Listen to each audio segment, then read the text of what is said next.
প্রত্যেককে স্বাগত আমাদের চ্যানেলে। তো আজকে একটি বিশেষ কারণে আমি আজকে ভিডিও করতে চলে এসেছি। তোমরা থাম্বনেলে দেখেছো, যারা তোমরা পিএসসির ফুড এসআই পরীক্ষা দিয়েছো, কম বেশি ভালো খারাপ পরীক্ষা তোমাদের হয়েছে, কিন্তু গত দুদিন ধরে সোশ্যাল মিডিয়াতে যা জিনিস চলছে এটা নিয়ে কিন্তু পিএসসির ভাবার সময় এসেছে। পিএসসি হচ্ছে রাজ্যের একটা বড় পরীক্ষা অর্গানাইজ করার সংস্থা। আমি যতদূর জানি কনস্টিটিউশনের একটা নির্দিষ্ট আর্টিকেলে এটা বলা আছে। এবং একটা সময় আমরা যখন পরীক্ষা দিতাম, পিএসসির হেরিটেজ বা স্যাংটিটি নিয়ে প্রশ্নও করা যেত না। কিন্তু বর্তমানে কিছু পরিমাণ দুর্বৃত্ত, সেটা এজেন্সির হতে পারে, এজেন্সির যারা কর্ণধার তারা নিশ্চয়ই এটা করবে না, খুব মুষ্টিমেয় কিছু দুর্বৃত্ত, কিছু করাপ্টেড লোকের জন্য এই ঘটনা কিন্তু পুনরাবৃত্তি হচ্ছে। 13.5 লাখ পরীক্ষার্থী, তোমরা জানো সিট মাত্র 450 বা 500। তাহলে যারা এই দীর্ঘ 6 মাস আগে অ্যাডভার্টাইজমেন্ট বেরিয়েছে, তো এই 6 মাস বা তারও আগে থেকে প্রিপারেশন নিচ্ছে, যারা নাকি আগের ফুড এসআইতে চান্স পায়নি অল্পের জন্যে, রাত দিন এক করে দিয়ে যারা প্রিপারেশন নিল তারা অ্যান্সার করেছে 90। অন্যদিকে যারা এলিজিবল না, যারা যোগ্য প্রার্থী নয়, তারা 100তে 95টা বা 100-র মধ্যে 100 যদি পেয়ে যায়, তো এখানে তো প্রশ্ন আসবেই, এখানে তো বিক্ষোভ হবেই। আমি বলছি না যে উত্তরপত্র ফাঁস হয়েছে, সেটা চেক করবার মতন মেশিনারি আমার কাছে নেই।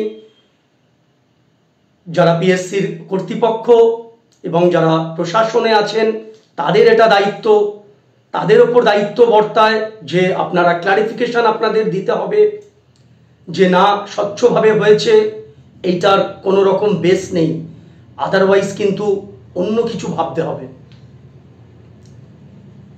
এই কিছুদিন আগে আমরা দেখেছি হাইকোর্টের অর্ডারে শিক্ষা দপ্তরের অধিকাংশ কিন্তু এখন বিহাইন্ড দ্য বার্স, অর্থাৎ কাস্টডিতে আছে। এবং তোমরা সবাই জানো যে আমি সিনিয়র কমিশনার পদে আছি, এবং যারা আধিকারিকরা আছেন তারাও জানেন, তারা আসেন আমার কাছে। হয়তো কেউ আমার ভিডিও দেখছেন, ভাবছেন যে অন্য কিছু হয়তো ভাবছেন, কিন্তু আমার যেটা বলার একটাই উদ্দেশ্য যে যারা যোগ্য প্রার্থী তারা কেন সিলেক্ট হবে না, যারা অযোগ্য প্রার্থী, যারা সারা বছর পড়ল না, তারা ঘুর পথে বাই মিনস অফ করাপশন, দুর্নীতি করে তারা কেন চাকরি পাবে। আমার কাছে এটাই প্রশ্ন। তাহলে কি পরীক্ষা নেওয়াটা শুধুমাত্র মানে কি বলবো, এটা শুধুমাত্র ছেলে খেলা? 6টা শিফটে পরীক্ষা হলো, একটা শিফটেও সেইভাবে ভালোভাবে কড়া সিকিউরিটিতে কিন্তু পরীক্ষা হলো না। অনেকে আমাকে রিপোর্ট করেছে যে স্যার আমাদের এক্সাম সেন্টারে তো সেইভাবে সিকিউরিটি চেকিংই হয়নি। তো এটা তো পিএসসির উচিত ছিল যে এরকম একটা পাবলিক এক্সামিনেশন, আমরা দেখেছি ন্যাশনাল টেস্টিং এজেন্সির পরীক্ষা অর্গানাইজেশন পরীক্ষা কি করে অর্গানাইজ করে দেখেছি। সর্বভারতীয় মেডিকেল প্রবেশিকা পরীক্ষা নিট আরো বেশি সংখ্যক পরীক্ষার্থী পরীক্ষা দেয় টাইট সিকিউরিটিতে। এটা তো 100 নম্বরের পরীক্ষা, ওটা 720 নম্বরের পরীক্ষা হয়। এবং মেয়েদের চুলের ভেতরে যদি কিছু থাকে সেটাও চেকিং করা হয়। আর এখানে সোশ্যাল মিডিয়াতে আমরা দেখেছি একের পর এক ভিডিও কিন্তু ঘুরছে যেখানে পায়ে অ্যান্সার লেখা হচ্ছে, অ্যান্সার মোবাইলে সার্কুলেট হচ্ছে। তো এইটার ক্ল্যারিফিকেশন কিন্তু আপনাদের দিতে হবে, আদারওয়াইজ কিন্তু রি এক্সামিনেশন নিতেই হবে। কেননা যারা সারা বছর খাটলো, শুধু 1 বছর না, অ্যাডভার্টাইজমেন্টের আগে থেকে, বহু আগে থেকে, এরকম কোনো ক্যান্ডিডেট যে আগের অনেকগুলো পরীক্ষায় ইন্টারভিউতে অল্পের জন্য পায়নি, তাদের তো প্রিপারেশন লেভেল অনেক হাই, এবং তারপরেও তারা রাত দিন এক করে পড়েছে। তাহলে পরিশ্রমের কোনো মূল্য নেই, শুধুমাত্র করাপশনকে প্রশ্রয় দিয়ে। এবং আমি যদি না পড়াশুনো করে চাকরি পেয়ে যাই, তাহলে আর পড়াশুনো করে লাভটা কি থাকবে? তো যারা পিএসসির আধিকারিক আছেন তারা নিশ্চয়ই এই ব্যাপারটাকে ওয়েটেজ দেবেন। আপনারা এটাকে ভাববেন যে এই যে ব্যাপারটা সোশ্যাল মিডিয়াতে ঘুরছে সেটা বেসলেস যদি হয় সেটার ক্ল্যারিফিকেশন কিন্তু আপনাদের দেওয়াটা উচিত। আমি গতকাল একটা কমিউনিটি পোস্টে, কালকে রাত হয়ে গিয়েছিল, তো কমিউনিটি পোস্টে আমি একটা লিখেছিলাম যে হয় আপনারা মানে বলুন যে ঠিকঠাক পরীক্ষা হয়নি, মানে রি এক্সামিনেশন আমরা নেব, অথবা আপনাদের যদি সেই কনফিডেন্স থাকে যে এইসব অভিযোগ সব মিথ্যে, আপনারা প্রেস রিলিজ করুন, প্রেস কনফারেন্স করুন, সেখানে আপনারা ক্লারিফিকেশন দিক যে না এগুলোর কোনো বেস নেই, এগুলো এআই ব্যবহার করে করা হয়েছে। আদারওয়াইজ এতগুলো ছেলে মেয়ে যাদের ভবিষ্যৎ, যাদের বেকারত্ব এটার সঙ্গে জড়িত, আমি তো মনে করি 450 সিটের শুধু 450 ক্যান্ডিডেট না, যারা ফর্ম ফিল আপ করে পরীক্ষা দিতে গেছে, হয়তো 2/3 পরীক্ষা দিতে গেছে, অর্থাৎ 13 লাখের 2/3 কত হয়? 9 লাখ 10 লাখ হয়। তো এত পরিমাণ ক্যান্ডিডেটের ভাগ্য যেখানে জড়িত, সেখানে কিন্তু আপনাদের এটা রিকনসিডারেশন এবং এটা কিন্তু করা উচিত। আদারওয়াইজ মামলা হলে কিন্তু অনেক দূর পর্যন্ত পরীক্ষাটা তো পিছিয়ে যাবেই, যেরকম শিক্ষা দপ্তরের উচ্চ প্রাথমিক, প্রাথমিক, নবম দশম মানে যেগুলো একদম ভোগে চলে গেছে, তো এখানেও সেটা ভোগে চলে যাবে। আর খুব একটা ভালো বিষয় না কিন্তু যে সব ব্যাপারে যদি কেস হয়। তো আমি অনুরোধ করব যে পিএসসির যারা আধিকারিক আছেন, অবশ্যই আপনারা দায়িত্ববান লোক, আপনারা এটাকে সঠিক পদক্ষেপ নিন। আমি বলছি না যে প্রশ্নপত্র ফাঁস হয়েছে, উত্তরপত্র ফাঁস হয়েছে, আমার একটাই বলার উদ্দেশ্য যে আপনারা ক্লারিফিকেশন দিন। আগামীকাল কিন্তু একদম অ্যাপলিটিক্যালি যারা শুধুমাত্র রাত দিন এক করে পড়েছে, তারা আগামীকাল দুপুর 12টায় আপনাদের সঙ্গে শান্তিপূর্ণ একটা বৈঠক করতে যাবে। আপনারা কিন্তু ব্যাপারটাকে একটু কনসিডারেশনের, একটু সহমর্মিতার চোখে দেখবেন।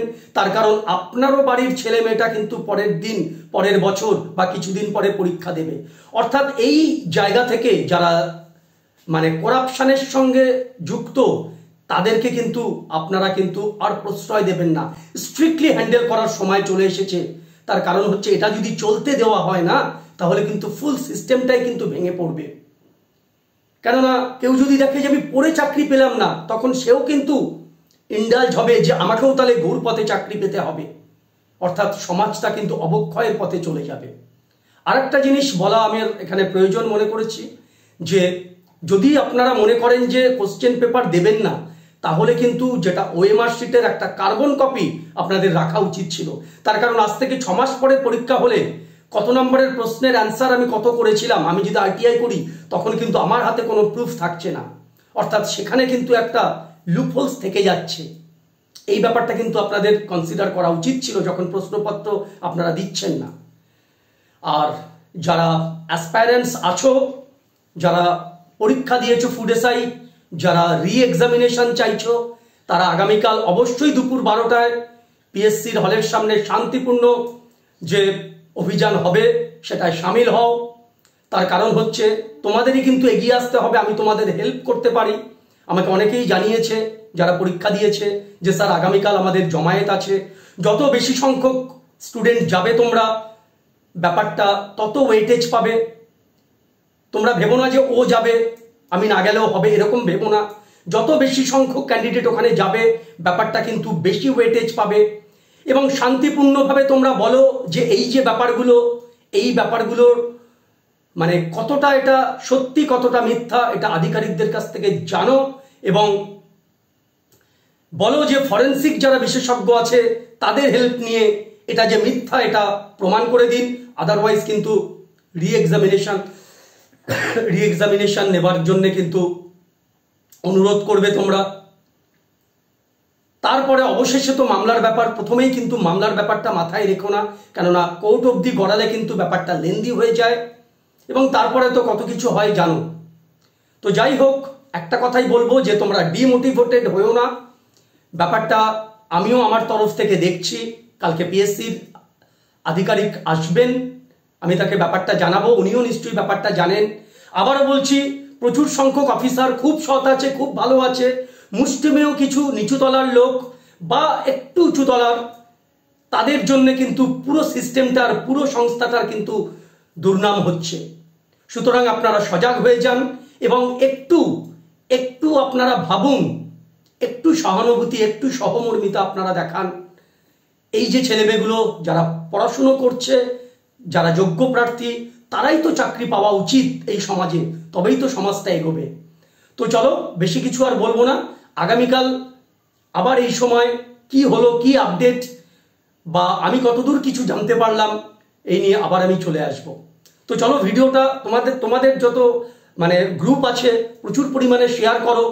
দেখবে প্রতিটা গ্রুপ থেকে যদি বেশ কিছু সংখ্যক স্টুডেন্ট আসে, কিছু অ্যাসপাইরেন্টস আসে, তাহলে কিন্তু ব্যাপারটা একটা বড় জায়গা পাবে, একটা ওয়েটেজ পাবে। এটা কিন্তু টোটালি অ্যাপলিটিক্যাল। যারা খেটেছো, যারা রাত জেগেছো, যারা স্যাক্রিফাইস করেছো, বিয়ে বাড়িতে যাওনি, অনুষ্ঠান বাড়িতে যাওনি, ঘুরতে যাওনি, শুধুমাত্র টার্গেট করে বসে আছো, হোক না 450টা সিট, হোক না 500টা সিট, আমি ভালো করে পড়ে আমি 90 পাবো, এইটা যারা ভেবেছো, তাদের চোখের সামনে যদি আজকে দেখা যায় না পড়ে একটা ছেলে 100তে 100 পেয়ে যাচ্ছে, অবশ্যই প্রতিবাদ করার সময় এসেছে।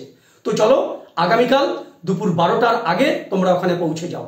আজকের মতন এতটুকুই।